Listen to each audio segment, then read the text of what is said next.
We have incarnated here for a particular reason, and it is very important that we realize that we are here to utilize our memory and to utilize our spiritual selves to make the world a better place. So without further ado, let's get some of those energies flowing again, and let's go ahead and begin to develop some of the skills that you may have forgotten or that you may have learned and stopped using. And one of those particular skills is beginning to sense subtle energies. And that is very different for many, many people. Some people can sense energy through touch. Some people can sense energy in colors. They see auras. Some others hear it. They hear a swooping sound or a falling sound, a rising sound or a falling sound. So just learn that it's okay if you don't necessarily align with the sense of feeling the energy, which is what we're going to be discussing today. But I will say that, like anything, like any I don't want to say habit, but any skill, it's a matter of practice. And just like when you were younger, or even if you can do this now to help you understand what I'm talking about. Let us say that you have a burner on your stove, and it's getting hotter, and you place your hand over it, and little by little you start to feel the heat. That's kind of the same thing that I'm talking about here. Eventually you learn that, that's hot. The way that you learn that something is hot is the same way that you can develop your ability to sense subtle energy. One of the things about subtle energy and sensing subtle energy is knowing that the energy does exist. We talk a lot about chi, we talk a lot about prana, we talk, a lot about Reiki healing and all of these other topics dealing with energy. But you must know and have it within you to know that it is real before you can sense it and before you can start working with it. So if you are still kind of like, is this real? Can I touch it? Can I see it? Can I feel it? Can I taste it? Or not working from those sensory modes. So, please, by all means, do some research. I've seen videos of people doing Reiki healing using an MRI, and the MRI shows it actually, let me be more specific. The video that I saw was Reiki healers working on a particular tumor, and they took an MRI of the healers working on the tumor, and you could see the tumor begin to dissolve in the MRI. I myself have been very privileged to be a part of a healing group about 15 years ago, where we were dealing with an individual who had hepatitis C, I believe, and it was not looking good. And there was a group of about 8 or 9 of us that continued to do work on him, Reiki work. And it's not to say that he wasn't doing other work as well as, dietary or holistic methods and whatnot. But a combination of all of our work and the work that he did, whether it be with his diet or exercise, uh, within 3 months he got a clean bill of health, a clean slate. So I know, I've been there, I've seen it. I know it does exist. I know that we can do miracles when we all work together. I know we can do miracles when we learn to tap into the subtle energy that is around us. Whether again, if you want to call it chi or ki or prana or life force, whatever, whatever term works for you. But know that it is a part of our life. It is everywhere, and everything emits energy. On the, I don't want to say the negative aspect, but on the other side of the coin, we have energy we don't see all the time. We have radio waves, microwaves, Wi-Fi signals, so if that is possible, how can we say that life force energy is not possible? So without further ado, I'm going to go into speaking a little bit about some exercises that you can do, and hopefully we'll have time to go ahead and do one of these exercises here tonight. Excuse me. The best way to approach this, and I think it's probably the easiest way, is to use nature. Whether it be crystals or trees or plants or something that's alive around you.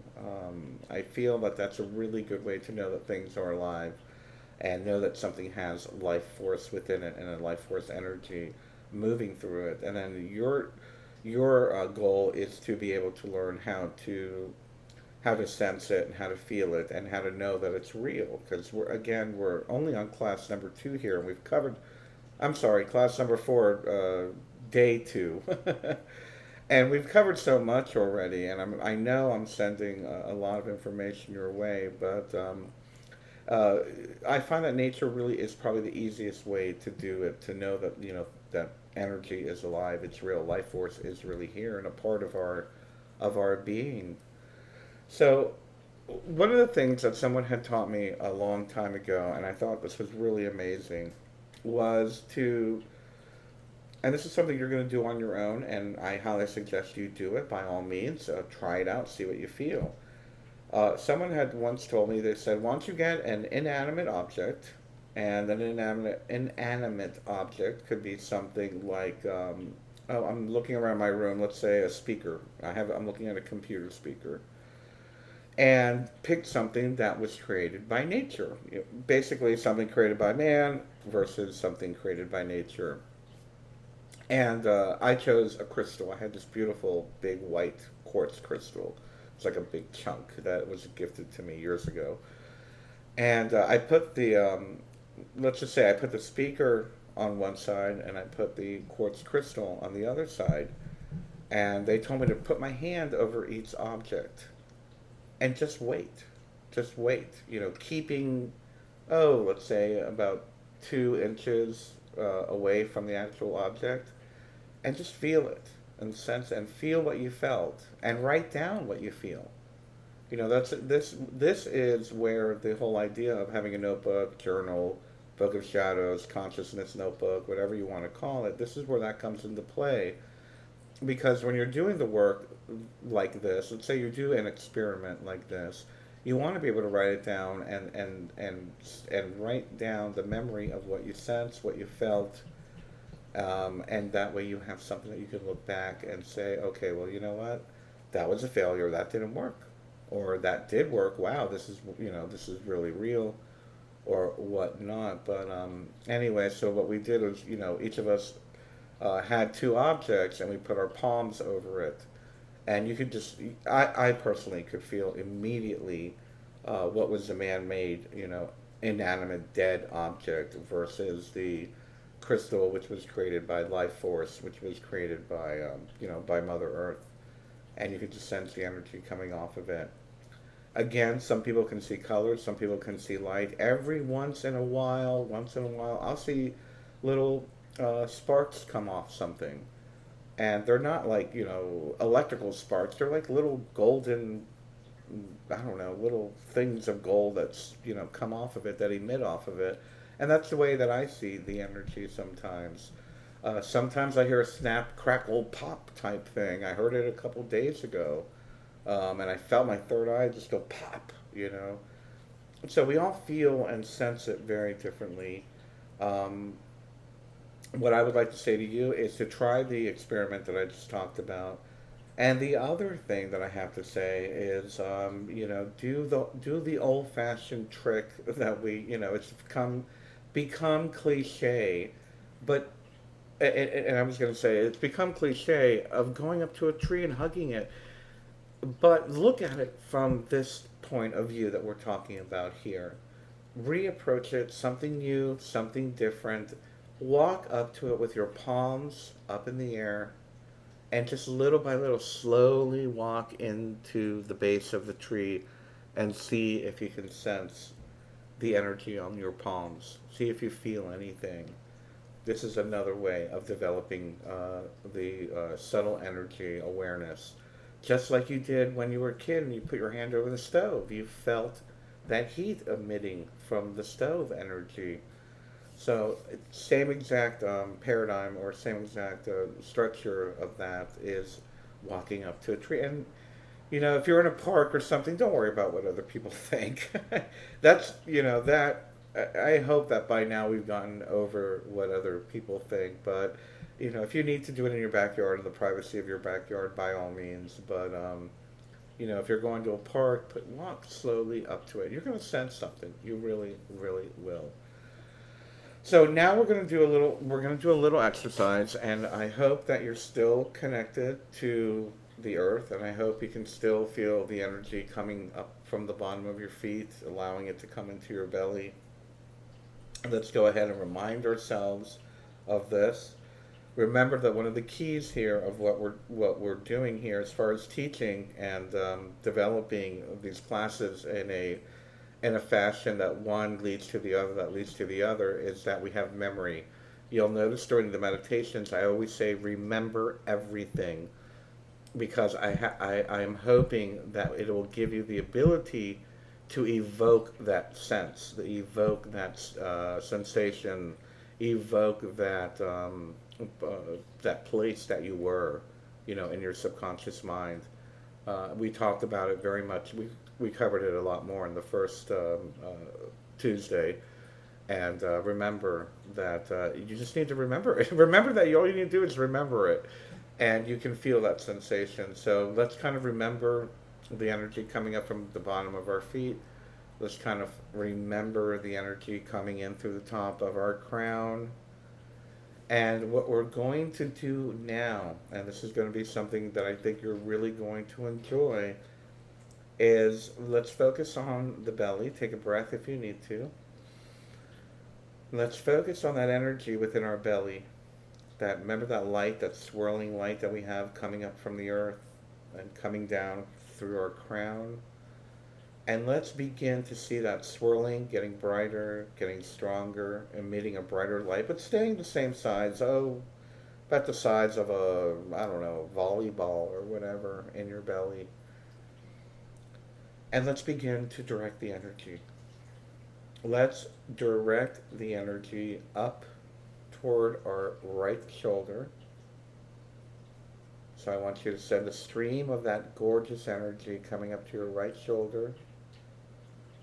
And the next thing I want you to do is I want you to put your thumb in your palm, close your fists around it, let your arm hang down very relaxed. And then let's allow the energy to come down your arm and allow it to pool in your hand. Remembering the energy coming from your belly, going up your shoulder, going down into your right palm, and allowing it to pool. And now what I would like you to do is to just extend your pointer. Relax. I'm holding it up. I don't want you to hold it up, but still be relaxed. Extend your pointer. And let the energy come out the tip of your finger. The energy coming from your belly, going up to your right shoulder, going down your right arm, and just extending your pointer finger and allowing it to come out of your finger. Now that you're doing this, what I'd like you to do is to place your left palm very flat in front of your face, like this. And very slowly allowing yourself to raise your arm, keeping it about 2 feet away. And then little by little, begin to allow the energy to come through your finger, but toward your palm. And all you're gonna do, I just sensed it. All you're gonna do is see how far it takes for you to feel something on your palm. Do not touch your palm. Some of you may have to get really close. Some of you may feel it several inches away. But again, this is an exercise to let you know that it is real. and to understand the sensations of it. Go up and down. Begin to draw lines, zigzags on your palm. You can do the back of the hand, which is also very sensitive. And again, I'm not sure if you're going to get anything out of this tonight, but this is a method to develop your ability to sense the energy. Now, some of you might be asking, well, what good is it if I can touch my palm or the back of my hand? This is just a matter of developing the awareness of the energy. I can sense it through my whole skin, and I'm sure some of you can too.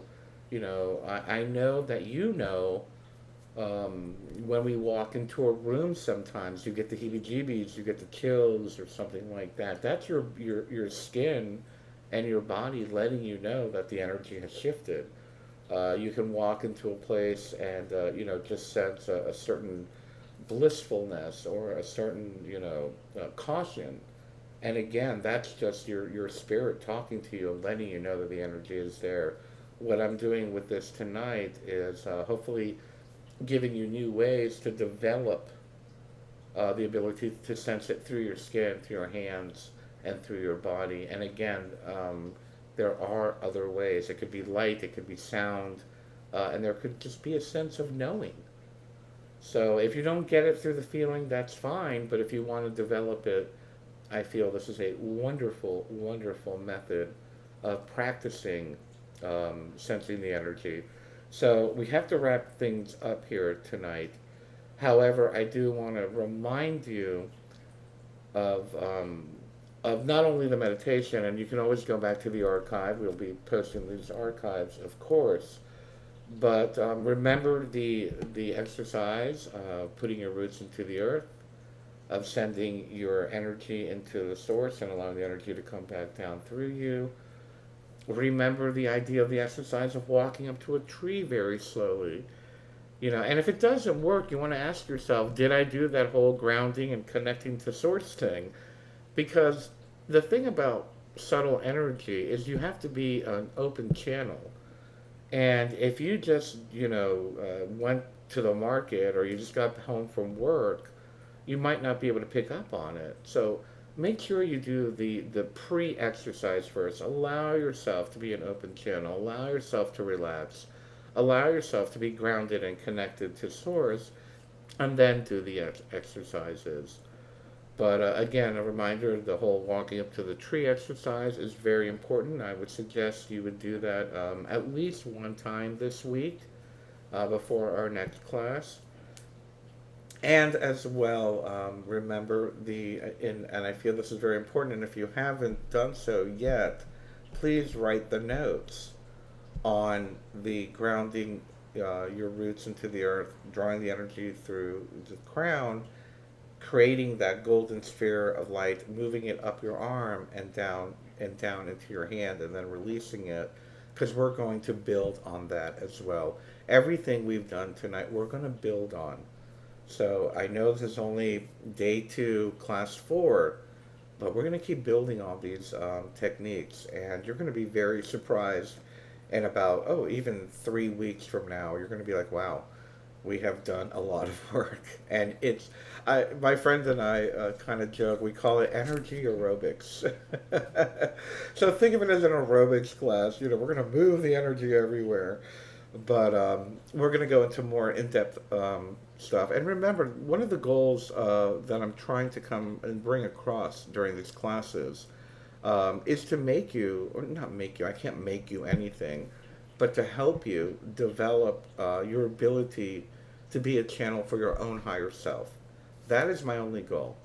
Because once you have become a channel for your higher self, you have developed your intuition to a point where you don't need someone to give you a reading. You don't need to second guess your abilities or second guess what you're feeling, because you're so connected with your intuition that it kind of motivates you in the right direction and to the next step in your own lives. Being a channel for your higher self is going to open many possibilities, and not only that, it's going to help you to be able to share the knowledge with others. And I think that's the most important thing. One of these, again, one of the other goals I have is to make teachers. I'm here to hopefully help you to be a good teacher. And so that way you can teach other people. The planet needs teachers. So remember, our goal here is, my goal is to help you commune with your higher self and hopefully become a great teacher. So please take these exercises seriously. Do them at least once before the next class next week. And I really want to hear your feedback. Not many people have have chatted, but please know you can chat anytime you want. But we're going to call it an evening, and I thank you so much for being a part of this and being a part of the Global Illumination Council and being here on the planet at this moment to help everybody else. So thank you so very much. Have a wonderful, wonderful evening, and I will see you next week. Bye-bye.